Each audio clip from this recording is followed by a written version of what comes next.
Cari amiche de Parola Libre, all'Umediane Panate dal Paese Nissarte, avem gran plaisir de receivere Morgana Nannini, che è una nissarda, ma che ha pas la fortuna di parlare la lega nostra, allora non fa l'intrattenimento in dialetto d'Autrevar, en français.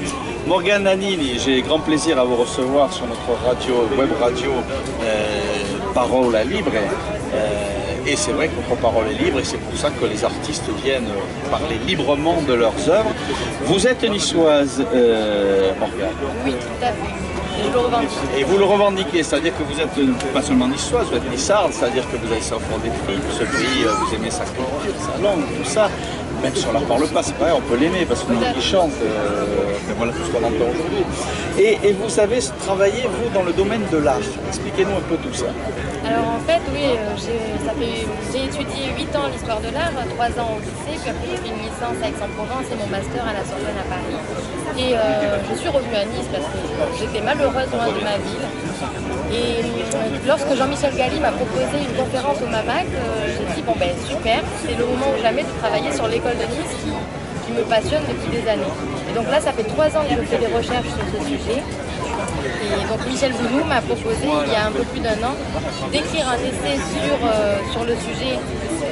Donc j'ai évidemment accepté de suite et très heureuse. Eh bien c'est une très bonne idée parce que c'est vrai que rares sont les villes où on parle d'une école de la ville. Mais là, l'école de Nice, c'est quelque chose qui est reconnu partout.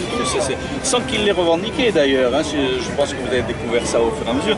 Ils ne l'ont pas revendiqué, mais carrément il y a eu une école de Nice. Alors une école moderne, on s'apercevra que dans le passé, si vous allez dans l'histoire, il y a eu déjà des écoles de Nice avec des peintres célèbres et d'autres. Mais bon, mais là on parle de l'époque contemporaine et vous êtes allé fouiller un petit peu dans cette école de Nice. De quelle façon? En essayant de voir comment elle s'est créée, comment ça s'est fait. Enfin voilà, expliquez-moi un peu tout ça. Alors en fait, oui, donc au départ c'était pour une conférence, donc j'ai cherché vraiment le côté historique, j'ai cherché tous les documents que j'ai pu trouver, puis surtout ça s'est fait au fil des rencontres. J'ai rencontré Patrick Moya qui m'a parlé beaucoup de l'école de Nice, qui a connu les artistes de l'école de Nice. Puis de fil en aiguille, il m'a présenté d'autres personnes. J'ai rencontré Christian Depardieu qui m'a permis de rencontrer Max Servolène et Martin Miguel qui ont participé au livre à la fin par des petits... En fait, ils ont répondu à une question, c'est que reste-t-il de l'école de Nice aujourd'hui? Alors évidemment, elle est terminée, mais elle continue à vivre puisqu'on a eu, par exemple, le Sosno, il n'est plus là et pourtant on a le Bon Guetteur qui est sorti de terre il y a peu et qui permet cette diffusion. Permanence de l'école de Nice. Oui. Et ça c'est très intéressant parce que c'est vrai que ça n'a pas été voulu, mais carrément des artistes, parce que je pense qu'ils partageaient quelque chose avec cette terre, il y a quelque chose de particulier dans le climat, dans l'ambiance, dans tout ça qui fait que les artistes se reconnaissent à travers une école.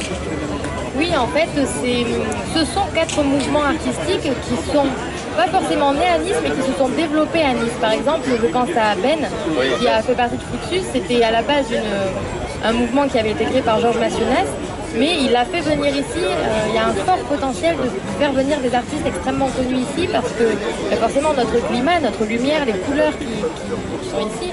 Et Ben, de toute façon, oui, se sent carrément nissard quand on va à travers ses écrits, à travers ses productions, à travers son action pour la défense des cultures locales, aussi bien la langue, l'histoire, etc. Donc ces auteurs sont très marqués comme nous sommes nous-mêmes. Et c'est une terre, je pense, qui est une terre qui suscite beaucoup de création, qui est beaucoup d'inspiration pour les artistes. Oui, et pour les auteurs aussi, puisqu'on est nombreux aujourd'hui. Il y a énormément d'artistes, d'auteurs, de musiciens qui sont à Nice aujourd'hui et c'est pour ça que d'ailleurs je vais commencer à travailler sur la nouvelle scène artistique niçoise parce qu'aujourd'hui on en parle moins, on reste un petit peu sur l'école de Nice qui a été tellement rayonnante qu'on a vu dans le monde entier. Donc aujourd'hui on en parle beaucoup et on parle finalement peu des artistes qui créent aujourd'hui à Nice, comme Louis Dolé qui est ici aujourd'hui, comme Jérémy Taburki. Donc maintenant ça va être mon nouveau projet, c'est de travailler sur les artistes. Bien sûr, mais c'est très intéressant parce que montrer qu'à quand même, à travers l'école de Nice, il y a des successeurs, il y a des héritiers, je dirais, on peut dire des héritiers, c'est-à-dire des...